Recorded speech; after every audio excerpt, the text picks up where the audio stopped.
రామచంద్ర ప్రభు ఎందుకు మధ్యాహ్నం చెయ్యాలి అంటే, శ్రీరామచంద్రుడు మధ్యాహ్నం కరెక్ట్గా 12 గంటలకు పుట్టాడు, శ్రీకృష్ణ పరమాత్మ అర్ధరాత్రి 12 గంటలకు పుట్టాడు. దీనికి స్టోరీ నేను చెప్తాను, ఎవరికి తెలియదు ఇదంతా. ఎలా అంటే, రామచంద్రుడు పుడితే అందరూ సంతోషించేస్తారు, దేవతలు రాక్షసులు కూడా సంతోషిస్తారు, మానవులు అందరూ సంతోషిస్తారు. ఒక్కడ మాత్రం ఏడుస్తా కూర్చున్నాడు. వాడు ఎవడో చెప్పి చూద్దాం. చంద్రుడు. ఎందుకు? ఈయన పట్టపగలు పుట్టాడు కదా. అరే రామచంద్రుడు పుడితే గంధర్వులు, కిన్నెర్లు, కింపురుషులు, మానవులు, కుక్కలు, నక్కలు అన్ని వెళ్ళి చూసి వస్తున్నాయి, కానీ నేను లేను కదా, నేను చూడలేకపోయాను కదా అని ఏడుస్తూ ఉంటే రాముడు దయామయుడు. అప్పుడు ఆయన ఏమంటాడు, చంద్ర నువ్వు ఏడవకు, అందుకని నీకు 2 వరాలు ఇస్తాను. దేవుడు ఎప్పుడు ఒకటి అడిగితే 2 ఇస్తాడు. ఏమన్నాడు, ఈసారి నిన్ను సాటిస్ఫై చేయడం కోసం నేను అర్ధరాత్రి పుడతాను రా కృష్ణావతారంలో అన్నాడు. అందుకే కృష్ణుడు రాత్రి 12 గంటలకు పుడతారు. అప్పుడు పూజలు అందరూ 12 గంటలకు చేస్తాం కృష్ణాష్టమి రోజున. అలాగే మనం కూడా అదే రోజు పుట్టాం కృష్ణాష్టమి. సరిగ్గా రెండవది ఇంకా బోనస్ ఏంటంటే, ఇప్పుడు ఏడవకుండా ఉండడం కోసం అది ద్వాపరయుగం రావాలి కదా, అప్పుడు దాకా వెయిట్ చేయి. ఈ లోపల రామాడు పక్కన నా పేరు పక్కన నీ పేరు పెట్టుకుంటాను అన్నాడు. రామచంద్రుడు అన్నాడు. అంతేగాని రామ సూర్యుడు అంటాడా? సూర్యుడికి ఇవ్వలేదు వరం. అందుకనే ఈ 2 వరాలు. దేవుడు కరుణామయుడు రాముడు. అందుకని మధ్యాహ్నం 12 గంటలకు ఆయన పుట్టాడు కాబట్టి, సీతాదేవితో వివాహం ఆ పగలు జరిగింది కాబట్టి చేస్తారు. ఈ పగల ముహూర్తాలు బాగోవండి, రాత్రులు కావాలండి, తెల్లారుజాములు కావాలండి అని ఈ పంతులు ఖాళీలు ఉంటాయి కాబట్టి ఆ ముహూర్తాలు పెడతారు. జనరల్ గా పెళ్ళిళ్ళు, ఇప్పుడు చూడు, నువ్వు ఏదైనా వ్రతం చేసుకోవాలనుకున్నావు అనుకో, ఆ రోజు పంతులకు వేరే డేట్ ఎక్కడన్నా పూజ ఉందనుకో, వాడు ఏమంటాడంటే ఈ టైం మంచిది కాదు, నేను బిజీ అని చెప్పడు, ఈ టైం మంచిది కాదంటే. ఈ మూర్ఖజనము మనం ఎంత ఎడ్యుకేట్ చేస్తున్నా, అబ్బే పంతులు గారండి చెప్పారండి, మా ఊరు పంతులు గారండి అంటారు. వాడిని పంతులకు డబ్బులు వస్తాయి అంతే. సో ఎప్పుడు కూడా మిట్ట మధ్యాహ్నం 12 గంటలకి స్వామి వారి కళ్యాణం జరిగింది.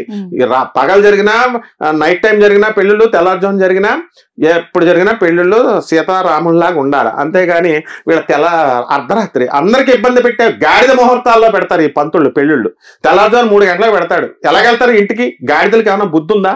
అర్ధరాత్రులు పెడతాడు 12 గంటలకి. ఎలా వెళ్తారు? కన్వీనియన్స్ కూడా ఉండాలి కదా. Day time is not allowed. వీళ్ళకి ఏమైనా ముహూర్తాలు ఎలా ఏమైనా చూసి రాసేసారు? అంత క్యాలిక్యులేషన్స్. వీళ్ళందరికీ నేను ఒక ప్రశ్న వేస్తున్నాను, ఈ పంతుళ్ళందరికీ కూడా ముహూర్తాలు పెట్టేవాళ్ళు అంత మేధావులు అయితే, వెలాసిటీ ఆఫ్ జూపిటర్ ఎంత? దాని యూనిట్ చెప్పండి. వెలాసిటీ అంటే ఈ గ్రహాలను బట్టే కదా చెప్తున్నాడు. చంద్రుడు, కుజుడు, శని, ఇవన్నీ కూడా ఈ నవగ్రహాలు కారులో వెళ్తున్నట్టు స్పీడ్ గా అవి కూడా తిరుగుతున్నాయి కదా. దానికి వేగం ఉంది కదా. ఆ వేగం ఒక్కొక్క దానికి ఒక్కొక్క డిఫరెంట్ గా ఉంటుంది, రోజు యూనిఫామ్ గా ఉండవు. దాన్ని దేంతో కొలుస్తారో చెప్పమని చూద్దాం. మనిషి బరువును కిలోలతో కొలుస్తాం. రూపాయలు, ఈ వస్తువు 10 రూపాయలు అంటాం, రూపాయలతో కొలుస్తాం.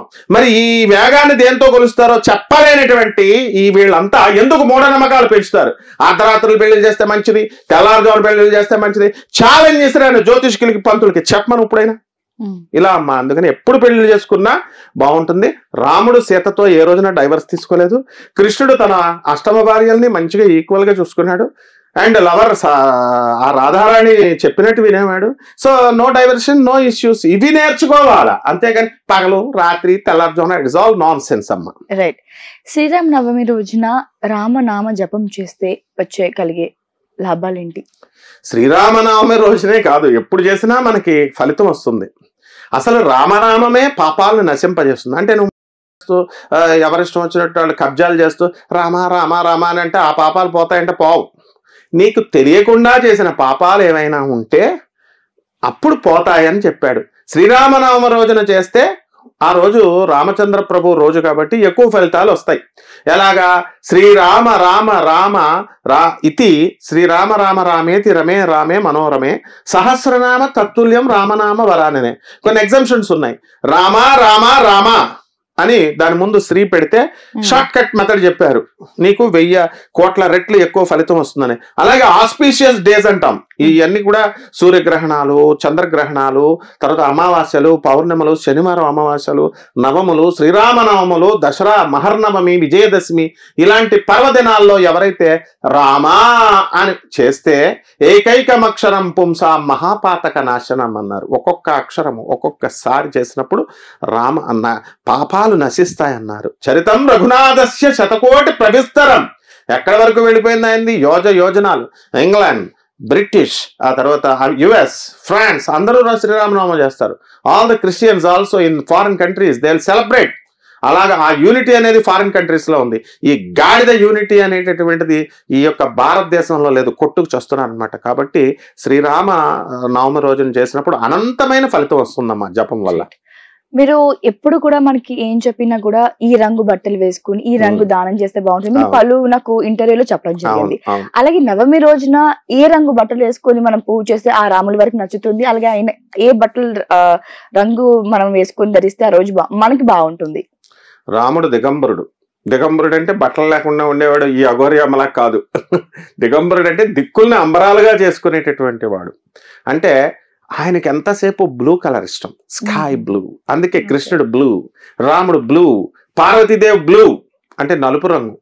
అందువలన ఆకాశానికి బ్లూ కలరు, సముద్రానికి బ్లూ కలర్ ఎందుకు వస్తుందంటే అవి బ్లూగా ఉండవు, ఈ గ్యాసెస్, ఈ రేస్, వీటి వల్ల అలాగా అనిపిస్తూ ఉంటుంది. సో బ్లూ కలర్ బట్టలు వేసుకోవాలా, నీలమణులు ధరించాలా, అంతా నీలం నీలం నీలం.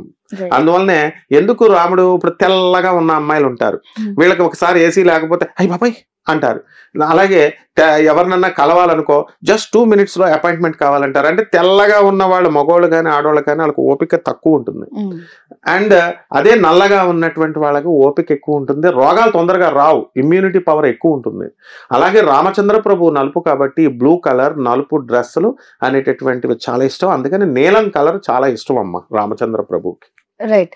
సో మామూలుగా మనకి దేవుళ్ళకి ఏం నచ్చుతుందంటే పాపపుణ్యాలు పక్కన పెడితే మనం దాన ధర్మాలు చేయడం చాలా ఇష్టపడతారు దేవుళ్ళు కూడా. అయితే ఖచ్చితంగా ఆ రోజు దాన ధర్మాలు చేయాలి అంటారు కొంతమంది. నిజంగా చేయాలా, లేకపోతే గురువు గారు ఆ రోజు మనం ఎలాంటి నియమాలు పాటించాలి?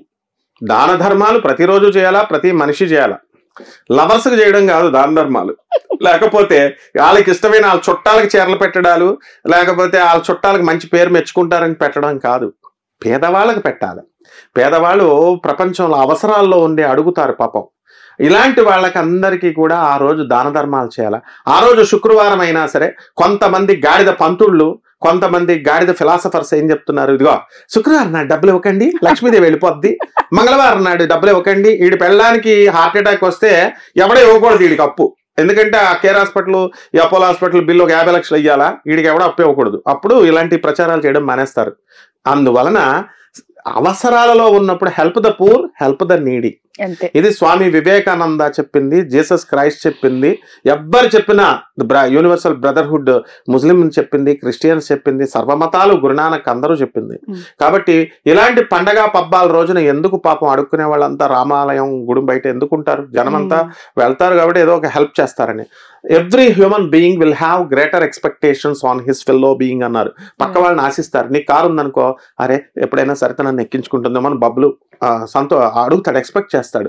ఎందుకంటే ఆ రోడ్లో ఉన్నాను దింపుతుంది అని. అట్లా ప్రతి మనిషి కూడా వీడు బాగుపడాలి అని కోరుకుంటాడు. బాగుపడితే వాడి దగ్గర డబ్బులు ఉంటే ఎప్పుడైనా నాకు అప్పిస్తాడని.